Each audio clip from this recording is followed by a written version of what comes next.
Hi, my name is Jeffro, and this is Digital Dominance, the podcast for service-based small business owners who are ready to seize the recognition and growth that their company deserves. You've worked hard to build a business you're proud of. Now it's time for Digital Domination. Welcome back to Digital Dominance. Today's episode is all about tackling one of the biggest challenges in digital marketing today, content authenticity.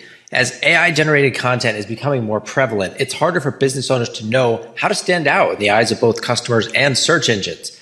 My guest today, Michael Sumner, is the founder of ScoreDetect, a company that helps businesses improve their SEO by using a technique called blockchain timestamping. In a world where content authenticity matters more than ever, Michael is here to share how service businesses can safeguard their content's trustworthiness and improve their Google rankings. So welcome to the show, Michael. Thanks for having me, Jeffro. Absolutely. Now, with all the noise around AI and content creation these days, it's easy for service businesses to feel overwhelmed or think, why bother? So I want to explore how you can cut through that noise and prove your content's authenticity. So first off, let me take a step back and find out, why do we need this in the first place? So I was looking for a certain solution. I worked in the SEO agency space for quite a while, then moved into enterprise engineering to find out what the biggest problems are for enterprise clients. And I found that it's still the same issues that we have for small to medium businesses, which is being able to stand out against the crowd for your specific niche. And recently, Google pivoted towards expertise, experience, authoritativeness, and trustworthiness. And what that means is that the power is sent over to the user and not to the content piece itself. It's up to finding out whether that piece of content now is useful to a human being. And recently, we've seen Google take a shift towards AI-generated content, at first thinking that AI-generated content is bad for the internet. But then we figured out that in around 5 years' time, you can't tell a difference between what's been generated by AI or what is written by a human being. I understand that there's going to be some backlash there, or we might reach a singularity in 5 years. You never know. But the reason I started ScoreDetect is because the future is headed towards not figuring out whether it's human or AI generated, but rather, is there content authenticity within the finer details when you publish the content, how you modify the content over time. And the best way around solving that problem is the blockchain. So I was exploring different technologies out there, non-blockchain solutions, but then the problem came to be, we need to find a way to store that information, at least trace it for each website, but then have that as something that you can visibly see 24/7, transparent and at any time. So is that just there to mean that, okay, this is my original content, I didn't use AI to make it? Is that the point? Or is it to say that, I posted this and I haven't changed it since you added a comment, or both? It could be both. So Google has different ways of finding out whether something is written by a human being or not. And if you have content that is useful, like presenting comments in the article itself, that shows to the user that they are keen on understanding more about it. So there are different ways that Google figures that out, indirect or direct. Okay, but if the content is good, like we're talking about, and it's helpful to the user, why would Google care? And especially if we're saying it's going to be indistinguishable, between AI and human content, why does that matter going forward? I mean, everybody's going to have to use AI to keep up with the pace of content. So what is the benefit going forward of having it authenticated? So by having it authenticated, by displaying figments of trustworthiness, we can find out whether something is more closely related to human written content or not. I think in 5 years' time, the fossil fuel of the internet is going to be human written content.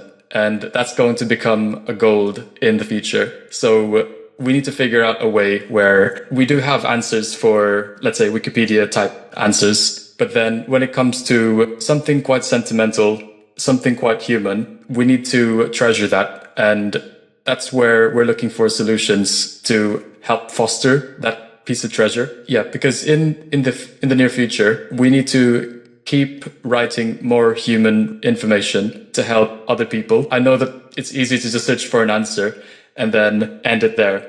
But where's the human-centered connection? So really it's bringing more human-centeredness into the internet. So what about in situations where someone's posting opinion content, right? It's subjective, but you can get authenticated and say, yes, this was me. I timestamped it. I wrote it, but it's horrible misinformation that's wrong.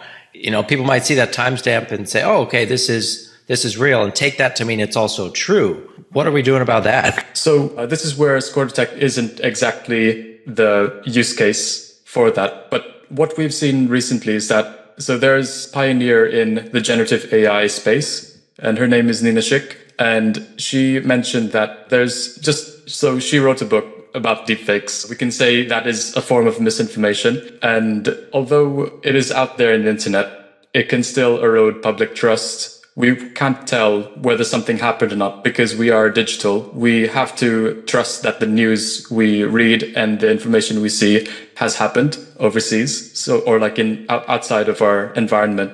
So it is a challenge to figure out whether something is true or not in this day and age. Even more so, not that we're more connected.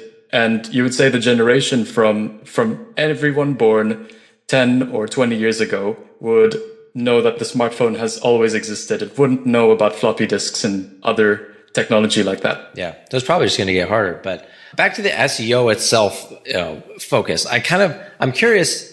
We talked about how Google is going to be looking at this type of content, AI versus human, and okay, if it's authenticated, that can help. Has Google actually shared anything about, hey, we're going to look at these timestamps and it is going to be a ranking factor? Or is this just kind of like hoping and planning for the future? So I'm not the only person in the space. There's been a few other people in the space around 2018 or 2020. They proposed a schema specifically for that. And that's to get Google's eyes on that particular schema. But we're not certain if that schema is standardized in Google's eyes or if they're secretly using it, because there's got to be a lot of factors for that to take place. But indirect or direct, indirectly, you are keeping people on your page because you have these trust factors. Even simply saying on a checkout that your site is SSL secure improves conversion rate. So there are these indirect signals that can then feed back to Google to say that, yes, I would want to rank this page higher because it's more useful to the user and less likely that that user would click the back button to head back to Google search. So is the authentication or the timestamp displayed on the page itself, or is it only in the schema that the search engines are looking at? So it is on the blockchain, and like for like, what you see when you click the verified by widget, that would then open up a certificate page, which then has a link to the blockchain transaction itself. And written in the smart contract itself, it will say on that smart contract that you can only add the information and never alter it or delete it. And the blockchain can never delete transactions, or else that undermines the philosophy of the blockchain. But what you're saying, there is a little thing on the page that says verified by this blockchain, so that the user can see it in addition to the schema that the search engines are looking at. So, and the reason I'm asking is because that's obviously not everyone relies on SEO for getting traffic to their website. People could be running TV commercials or handing out flyers. People end up on the website. That way they'll still see the little widget or little icon badge that says this is authenticated. So it can still help in that case, even if they're not coming through Google. Yes, that's right. All right. So let's talk for a second, with content is such a crucial part of attracting clients, whether it's written blog post content or videos. What are some common mistakes that businesses make when it comes to actually verifying or showcasing this authenticity? I feel anything that goes away from human-centeredness can then decrease that trust or that authority. So let's say you have a bunch of content, but then one of them happens to be quite off. I know that we had a recent episode where Amanda Kaufman was speaking about making sure that your content is genuine and how to create that voice. And what I can say related to this is that you must continue that authenticity, and your brand is not just a few sets of posts and you disregard the rest. It's the entire thing. So across all social media channels, try to orient yourself towards a common theme, a common vision. And with that, a user is intelligent enough to click through these different profiles, these different posts to find out if you're the real deal or not. Got it. So, and kind of in that line of thinking, I mentioned video versus text and stuff. I'm assuming this timestamping works well for text content.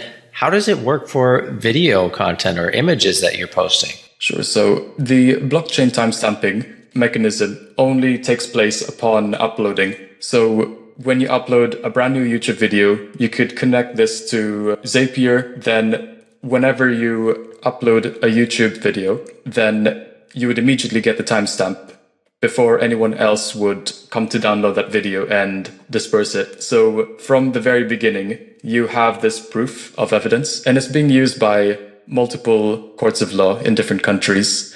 And blockchain is being more so its own form of evidence compared to electronic evidence, such as an email or a PDF document. So in finding out whether something is there, a video has been uploaded or not, the only way to do so is through the original video. And you could display that using the certificate itself, or you could say to everyone, here is the original video, feel free to steal it, but I've got the original evidence that says that I owned it. Okay.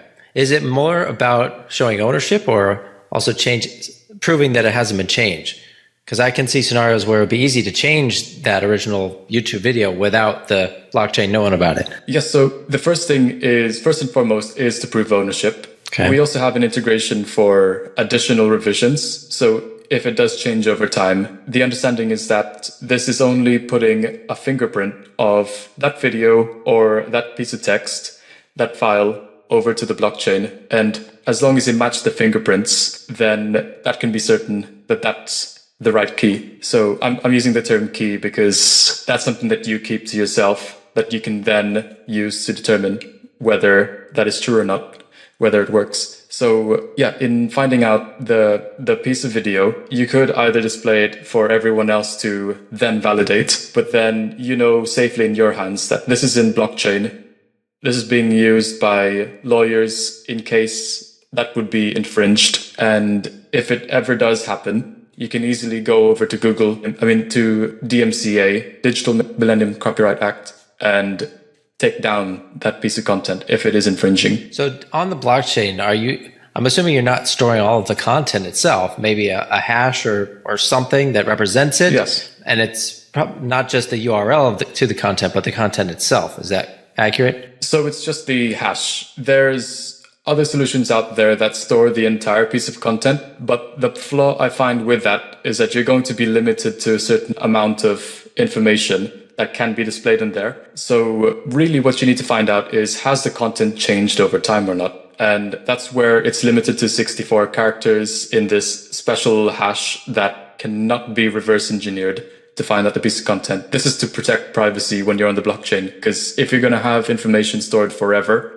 it can never be changed. You want to make sure that it's privacy protected. Well, very cool. I know we started to get a little technical there, guys. So if you're not familiar with hashes and stuff, you can do a little Googling if you want to learn about it. It's basically a way of uniquely identifying a piece of information.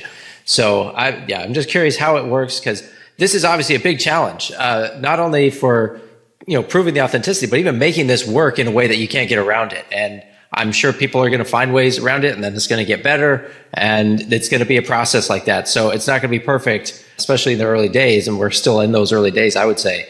But it is interesting to see that at least we have a path to try and tackle the problem, and so that's a good thing. Definitely. How can, now that we've kind of established what it is, kind of how it works and everything, how can a service business actually start implementing blockchain timestamping for their content? Is it something that actually requires a lot of technical expertise, or is it accessible for anybody to integrate and start using? Sure. So ScoreDetect offers 6,000 Zapier apps integration. If you wanted to get nitty gritty with it, we also have an API, but the easiest way to do so is either through the web dashboard, register for an account, and then you can upload a piece of information, a file or a text, and then you would immediately get the certificate and an HTML widget, a piece of code that you can paste that would then output that verification. Or you could use the WordPress plugin. We have an official WordPress plugin that allows you to easily get that set up, similar to what we said with the dashboard. But then whenever you save or update the post, then it would create a new timestamp. So then you would have historical reference an audit trail of that piece of content or that article and how it has changed over time. And that's proven through the blockchain timestamp in comparison to when that post was updated in your WordPress database.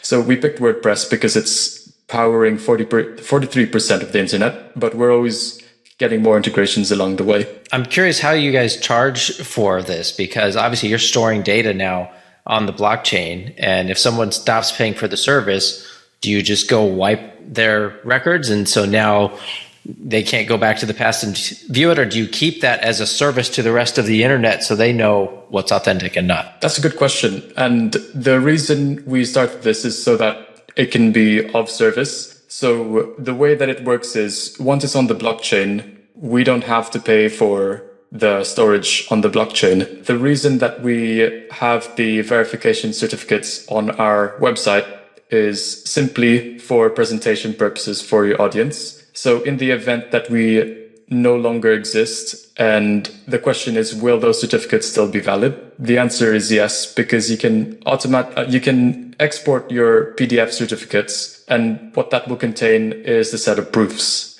like when you created it, what the hash is, what the blockchain URL is, and the piece of information that you'd need to use for court or whenever you need to state that this is mine when I created it at this point in time. So the blockchain URL will always exist as long as there's at least one person alive in the world with access to the internet. And is your blockchain code open source or is it proprietary? So at the moment, the smart contract code is out for everyone to use. So that's out there in the wild, it's transparent, and you can see for yourself that that smart contract code, also known as the blockchain code, is what sets the transparency in getting this done. Great. So people can verify that it's doing what you're saying it's doing. Yes, even Google can. Awesome. All right. Well, what else do you want to touch on before we kind of wrap up here? We just have a few more minutes. Can you speak to, are there any other impacts it can have on a business's online presence when they start doing this and timestamping their content? So I know it's early days with AI content. I'm sure that people might think twice about using AI, or they would be really open to it and mass generate their content because it happens to be really useful to their audience. And it's getting so good now that we need to figure out whether something works or not. So if you're having any issues with SEO and ranking, I feel like it's always worth a try to go for a free trial of ScoreDetect and see if that improves your SEO. It's done so for multiple agencies, so I feel like that they're up to something. Okay, so Google is probably looking at it then, if that's the case. All right, well, Michael, thank you for giving us a glimpse into the future of SEO and all this timestamping and how we kind of stay ahead of the curve. For those of you listening, Michael's links will be in the show notes, so be sure to reach out if blockchain timestamping is something you want help with. And like he said, they've got a free trial so you can test out ScoreDetect. Last question for you, Michael. Obviously, AI is getting better at mimicking human created content like we talked about. So what's your one piece of advice that you'd give to service businesses who are looking to kind of future-proof their content strategy? To future-proof your content strategy, always focus on what it would be for the user, be in the user's shoes. And it doesn't have to be something that's very difficult to read. People are more focused on the authenticity and that you're able to connect to them. So that's my take. Okay, makes sense. Well, thanks again, Michael, for being here. Thanks to all of you guys for listening. If you found this episode helpful, please leave a review on iTunes or Spotify. Stay ahead of the curve, and we'll see you back here for the next episode. Take care. Thanks for tuning in to the Digital Dominance Podcast. This show is brought to you by FroBro.com. If you are a B2B service provider and you're ready to transform your website into a high-converting, lead-generating sales tool, go to FroBro.com/revive to learn more.